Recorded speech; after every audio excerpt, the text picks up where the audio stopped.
मैं आज आपसे बात करना चाहता हूं कि कैसे आप में पुनरुत्थान की शक्ति है। जब आपने मसीह को अपना जीवन दे दिया, परमेश्वर ने आप में एक सामर्थ्य डाली जो किसी भी शक्ति से कहीं ज्यादा महान है। आपको जीवन से नहीं गुजरनी हार मानते हुए, डर में भयभीत होकर, जैसे हमें कोई नुकसान हो रहा हो। ये समस्या इतनी बड़ी है, ये मेडिकल रिपोर्ट इतना खराब है, और जोएल ये लोग मेरे खिलाफ खड़े हो रहे हैं, वो मुझसे इतने ज्यादा इन्फ्लुएंशियल हैं, मेरा उनसे कोई मुकाबला नहीं। नहीं, रोमियो 8:11 में लिखा है, वही सामर्थ्य जिसने यीशु मसीह को मरे हुओं में से जिलाया तुम में बसा है। हम में से ज्यादातर ये मानते हैं कि यीशु में असाधारण सामर्थ्य है, परंतु परमेश्वर ने इसे पलट दिया है और कहा, मैं वही सामर्थ्य तुम में डाल रहा हूं। यह सामर्थ्य इतनी शक्तिशाली है कि मृत्यु उसे कब्र में न रख सकी। एक सामर्थ्य इतनी शक्तिशाली कि अंधकार की तमाम शक्तियां इसे न रोक सकी। समाधान यह है, केवल एक ही तरीका है इस सामर्थ्य को सक्रिय करने का, वो है विश्वास करना। हम जीवन नहीं गुजार सकते ये सोचते हुए ये परिस्थिति असंभव है, मैं कभी अपने सपने साकार नहीं कर सकूंगा, मैंने बहुत कुछ सहा है। ये आपको आपके भाग्य से दूर रखेगा। एक नया दृष्टिकोण अपनाएं। आप निर्बल नहीं हैं, आप भरे हुए हैं पुनरुत्थान की शक्ति से। आपको शायद कुछ बुरी ब्रेक्स मिली होंगी, पर आप एक विक्टिम नहीं हैं, आप एक विक्टर हैं। आपको जीवन में हार नहीं माननी है, मुसीबतों से नहीं भागना है, उन बातों से नहीं भागना जो कठिन है। नहीं, अपनी जमीन पर अटल रहे और विश्वास की एक अच्छी लड़ाई लड़े। क्यों ये अच्छी लड़ाई कहलाती है? वो इसलिए क्योंकि शत्रु को पराजित किया जा चुका है। मृत्यु और नरक की चाबियां पहले से ही छीन ली गई हैं। यीशु ने कहा, इस संसार का राजकुमार आता है। वो शैतान की बात कर रहे हैं और उसका मुझ पर कोई अधिकार नहीं। आप भी यही कह सकते हैं, शत्रु का आप पर कोई अधिकार नहीं। बीमारी आपको नहीं रोक सकती, वो बुरी ब्रेक आपको पीछे नहीं रख सकती, वो लोग तुम्हारे भाग्य से तुम्हें वंचित नहीं कर सकते। आप में सामर्थ्य है जिसका कोई मुकाबला नहीं किसी भी शक्ति से जो आपको रोकने की कोशिश करे। अब पूरे दिन भर यही आपके मन में चलता रहना चाहिए, मैं शक्तिशाली हूं, मैं सशक्त हूं, मैं पूरी तरह काबिल हूं, मैं डरूंगा नहीं, मैं पीछे नहीं हटूंगा, मैं भागूंगा और छिपूंगा नहीं, मैं भयभीत नहीं हूं, मैं एक विक्टिम नहीं हूं, मैं नहीं हूं नुकसानदेह स्थिति में, मैं पुनरुत्थान की सामर्थ्य से भरा हूं। खैर, आप कहेंगे, जोएल मैं सामर्थ्यवान महसूस नहीं करता, शक्तिशाली महसूस नहीं करता। आप उस आधार पर नहीं चल सकते जो आप महसूस करते हैं, आपको उस पर चलना है जो आप जानते हैं। आपकी भावनाएं हर घंटे बदलती रहती हैं। आपका जिससे सामना हो रहा है शायद वो लगे कहीं ज्यादा बड़ा, ताकतवर, ज्यादा इन्फ्लुएंशियल, कोई बात नहीं, जितने ज्यादा वो बड़े हों उतने ही जोर से गिरते हैं। आपको एक एडवांटेज है, ये कहलाती है पुनरुत्थान की शक्ति। चाहे आप इतना शक्तिशाली महसूस न करें, आपको अपने कंधे ऊपर करने होंगे और ऐसा व्यवहार करना होगा जैसे आप शक्तिशाली हैं। नाटक करो जब तक कि सफल ना हो, ऐसे पेश आए जैसे आप शक्तिशाली हैं, जैसे आप सक्षम हैं, पेश आए जैसे आप एक विजेता से कहीं बढ़कर हैं। जीवन न गुजारे भयभीत रहकर, जबकि आपके पास ब्रह्मांड की सबसे शक्तिशाली ताकत है आपके अंदर बसा। एक बार शास्त्र वचन में सीरिया की सेना इजरायलियों पर विजय पाने की कोशिश कर रही थी, पर हर बार जब वो कदम उठाते, इजरायलियों को बराबर पता होता कि वो कहां जा रहे हैं, क्या करने वाले हैं, और वो वहां पहुंच जाते पूरी तैयारी के साथ, हमले के लिए तैयार। वो सीरियाई सेनापति इतना हताश हो गया, उसने सोचा कि उसके आदमियों में से एक भेदिया है। उसने उन सबको एक साथ बुलाया, लोगों, कोई तो ये इतनी गुप्त जानकारी का भेद चुरा रहा है, कौन है वो? कैप्टन बोला और उसने कहा, हुजूर, ये हम में से कोई नहीं है। वहां इजराइल में एक भविष्यवक्ता है जिसका नाम एलीशा है, जो आप हमारे सामने फुसफुसाते हैं गुप्त में, वो इजरायलियों को बता देता है। वो सेनापति बहुत क्रोधित हो उठा। उसने फैसला किया कि एलीशा को उठा लाएगा।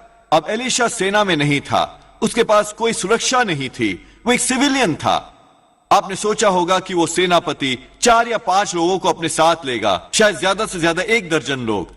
नहीं, ये सेनापति एलीशा से इतना डरा हुआ था कि उसने अपनी पूरी सेना को साथ लिया। हजारों सिपाही, रथ, घोड़े, सब कैद करने को एक आदमी जो परमेश्वर की आत्मा से भरा था। आपको स्वयं को इसी रूप में देखना है, आप और परमेश्वर मेजॉरिटी हैं। जब शत्रु आपकी ओर देखता है तो वो इस सीरियाई सेनापति की तरह होता है जिसने एलीशा की ओर देखा। वो सोचता है, मैं उनसे लड़ नहीं सकता, वो कमजोर नहीं है, उनके पास एडवांटेज है। यह है पुनरुत्थान की शक्ति। एलीशा का सहायक एक सुबह बाहर निकला और उसने ये इतनी बड़ी सेना देखी। ये रथ, उस सीरियाई सेना ने उनके घर को घेर रखा था। वो वापस दौड़कर अंदर गया, घबराया हुआ, इतना भयभीत। उसने कहा, एलिशा उठो, हम बर्बाद हो गए, हम सीरियाइयों से घिरे हुए हैं। एलिशा परेशान नहीं हुआ। उसने कहा, बेटा इसके बारे में चिंता मत करो, हमारी तरफ के इससे ज्यादा हैं उससे जो हमारे खिलाफ हैं। उस नौजवान ने कहा, नहीं नहीं, हम गिनती में पूरी तरह पिछड़ गए हैं। एलिशा ने प्रार्थना की, परमेश्वर ने उसकी आंखें खोल दी ताकि वो देख सके।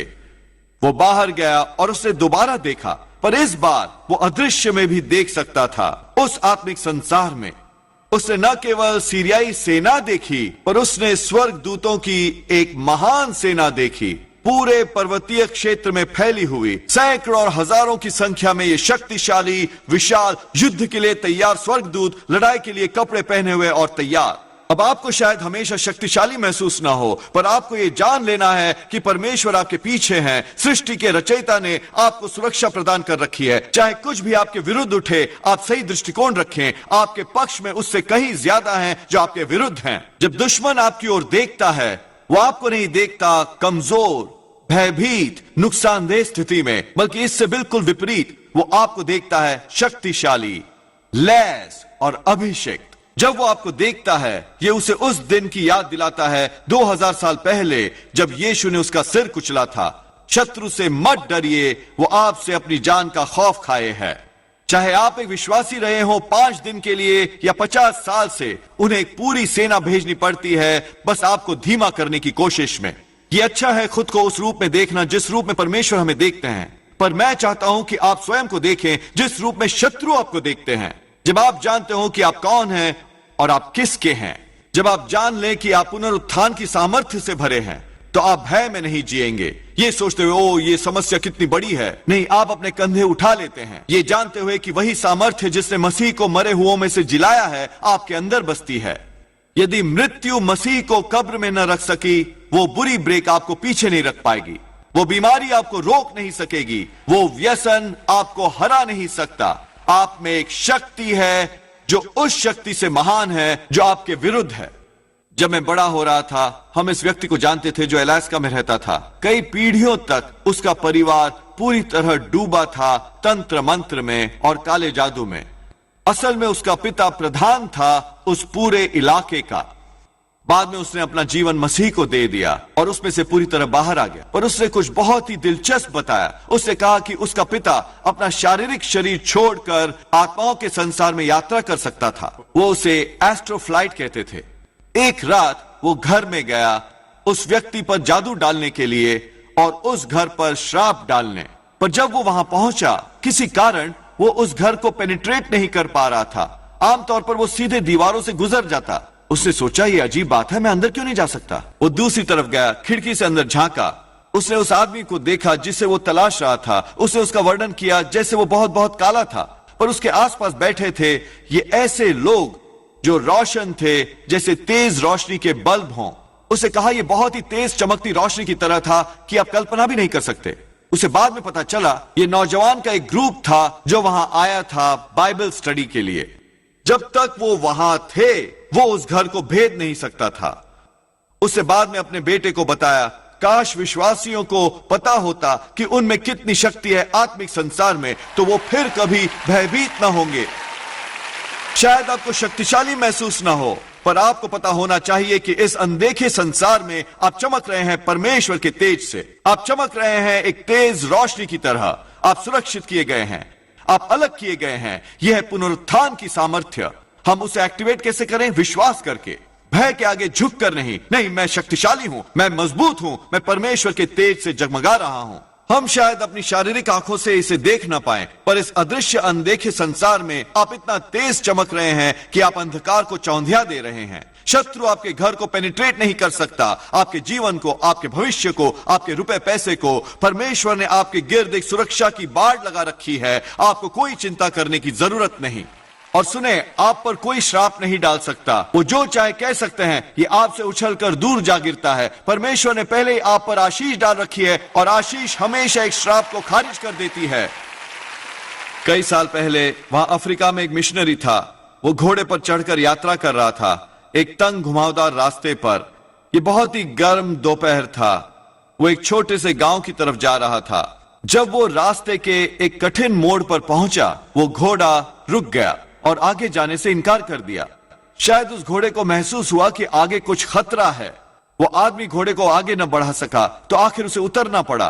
उसने जाकर उस कोने पर देखा, ठीक ही था, वहां एक विशाल सांप था, करीब 10 फुट लंबा, बहुत मोटा, जो रास्ते के बीचों बीच गोल लिपटा था, धूप सेकते हुए। उसने अपना सर छुपा रखा था एक छोटे से फ्लैट पत्थर के नीचे। वो आदमी डर से इतना घिर गया। उसे आगाह किया गया था कि कितने खतरनाक और जहरीले सांप होते हैं वहां पर। उसे समझ नहीं आया कि क्या करे। उसके पास कोई हथियार नहीं था। रास्ते के गिर्द से घूमकर जाने का कोई रास्ता नहीं था। वहां झाड़ियां और घने पेड़ थे। करीब 15 मिनट के बाद उसे हिम्मत आई और उसने तय किया कि वहां एक बहुत बड़ा पत्थर ढूंढेगा। वो उसे फेंकने वाला था उस फ्लैट पत्थर के ऊपर जहां वो सांप अपना सर छुपाया था, और उम्मीद है ये सांप को मार डालेगा। वो उसकी ओर बढ़ा, बहुत सावधानी से, डर से कांपते हुए। उसके दिमाग में यही चल रहा था, क्या हो अगर मैं चूक गया, क्या हो अगर उसे क्रोधित कर डालूं और वो मुझे काट खाए। इस पूरे डर के बीच और पूरे ताकत के साथ उसने वो पत्थर फेंका, बहुत तेजी से। उसे बहुत हैरानी हुई, वो सांप हिला नहीं। वो थोड़ा और नजदीक चलकर गया और अचानक उसे पता चला कि सांप पहले से ही मरा हुआ था। कोई जो उससे पहले उस राह से गुजरा होगा, उसने उसका सर कुचल डाला था और उसे वहीं छोड़ दिया, रास्ते में पड़ा। खुशकिस्मती आज ये है कि कोई पहले से ही हमारी राह से गुजर चुका है और उसे हर उस चीज से साफ कर दिया है जो हमें हानि पहुंचा सकती हो। हमें डरने की कोई जरूरत नहीं। करीब 2000 साल पहले यीशु इस धरती पर आए और घूमते फिरे, चंगाई देते, उपदेश देते, क्षमा करते, प्रेम दर्शाते। पर उन धार्मिक अगुओं को यह पसंद नहीं आया। उनमें ईर्ष्या आ गई। वो आलोचना करने लगे, चाहे उसने कुछ भी गलत नहीं किया था। उन्होंने उसे मारा पीटा एक जिस्त के कोड़े के साथ। उन्होंने उसके सर पर एक कांटों का ताज रखा। उन्होंने उसे अपनी क्रूस खुद उठाने पर मजबूर किया, क्रूस पर चढ़ने को। सिपाहियों ने उससे ठट्टा किया, उसका मजाक उड़ाया, यहां तक कि उस पर थूका। उन्होंने उसे क्रूस पर चढ़ाया और कीलों से उन्हें ठोका, उनके हाथों में, उनके पांवों में। उनके पास पूरी सामर्थ्य थी। वो 10,000 स्वर्गदूतों को बुला सकते थे। वो इसे पलक झपकते ही खत्म कर सकते थे। वो स्वर्गदूत सावधान होकर खड़े थे, आने को तैयार, और उसने ऐसा नहीं किया। वो कीलें उन्हें क्रूस पर नहीं लटकाए थी, प्रेम ने उसे क्रूस पर जड़ रखा था। उन्होंने ये आपके लिए किया, मेरे लिए किया। उस क्रूस पर लटके हुए वो धरती जिसे वो बोलकर अस्तित्व में लाए थे, बहुत घबरा गई और कांपने लगी। उसे लगा कि कुछ गलत हुआ है। वहां एक बहुत बड़ा भूकंप आया। वो सूर्य जिसे उन्होंने रचा था काला पड़ गया। उसे देखने से इनकार कर दिया। दिन के बीचों बीच अंधेरा छा गया। जब उन सिपाहियों ने देखा कि वही धरती विद्रोह कर रही है, उन्होंने एक दूसरे से कहा, निश्चय